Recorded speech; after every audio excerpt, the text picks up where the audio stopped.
Well, good afternoon, friends. How's it going? It's Saturday afternoon out here in the greenhouse having a peaceful morning, and we're transplanting some weak little broccoli plants that I kind of let get away from me. And today we're going to talk about the power of habit versus the power or the failure of motivation. Most of you, of course, most of us have given up on setting New Year's resolutions, I being one of them. I like to pick completely random days to change habits or change trajectories in life. And those of us that did take a New Year's resolution, that tried to do it and just purely base it off of our motivation, most of which is usually negative. Like if we want to lose weight, it's because we have a negative self-image of ourselves, or if we wanted to, not spend any money, it's because we have a negative relationship with finances, or if it's whatever. Motivation is always going to fail us, and the success of our goal doesn't depend on how much motivation you have. You can want to lose all the weight in the world, but the success of it, I have found in my own life, all depends around my habits. Several years ago, I did a workout program called P90X3. I did all 90 days diligently, all the way through, and I didn't change the habits of what I ate. And the result was I lost 2.5 pounds in 90 days. Did I get stronger? You bet. Yep, I sure did. Some of that was muscle, fat changing to muscle, sure. But I was skinny fat. And I didn't feel good. I didn't have any more energy. In fact, I was more tired because I was working my body so hard and I wasn't giving it proper time to recover. And I wasn't feeding it the right nutrients. Then came the next time I did it, I changed how I ate, what I ate, and where I ate it at. And that was when the results began to change. The habit of cooking my meals every day at work and having them pre-made, so I already knew what I was going to eat, and there was no having to choose, will I eat this or will I eat that? No, it was already ready to go. And I did not have to rely on motivation or willpower, because had I of, it would have sidetracked me or derailed me so much earlier. And once I had that success, all it takes is just a little nudge.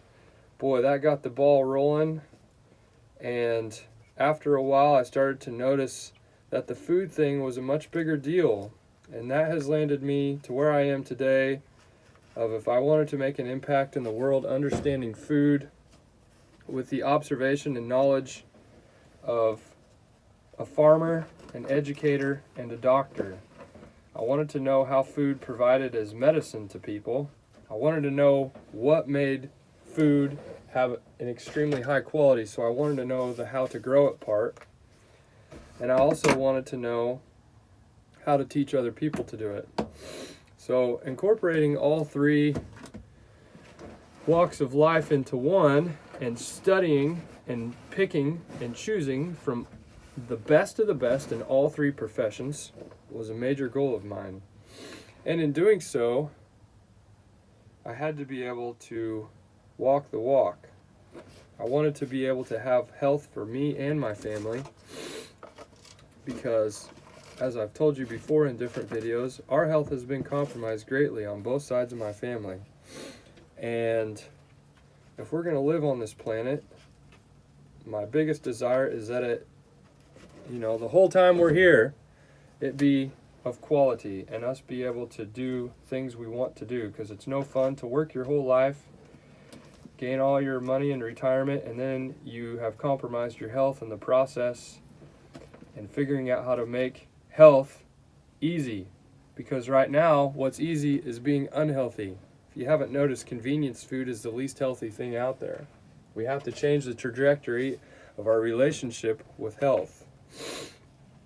So, think about your habits. Below, I'm going to post a great video about tiny habits, tiny successes, and tiny wins. When we wake up in the morning, our feet have to hit the ground, and start a tiny habit of saying every day, today is going to be a great day.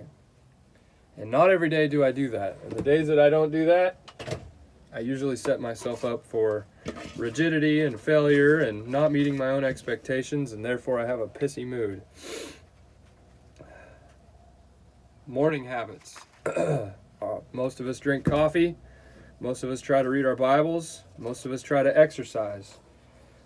How do we make that so that that morning routine isn't based on motivation, but is based on a habit? Well, we have to have a cue, a trigger, something that causes us to do the same thing every day that will set the trajectory for the whole rest of the day.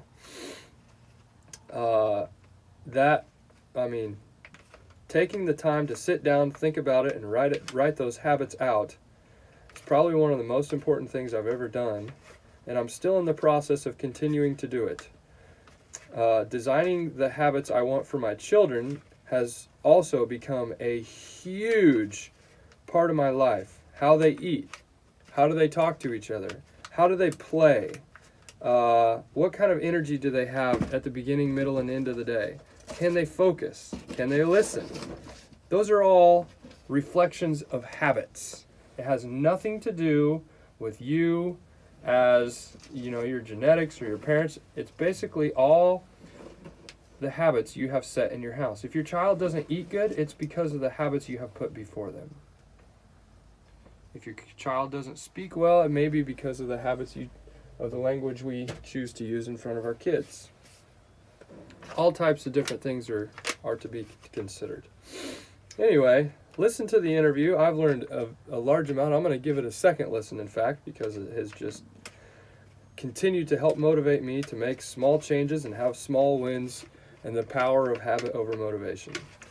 Well, that is the end of your Saturday motivation from the farm. I hope you guys are doing well and continuing to pursue happiness and success in your life and a stress-free life. We'll catch you guys on Monday. Have a great weekend.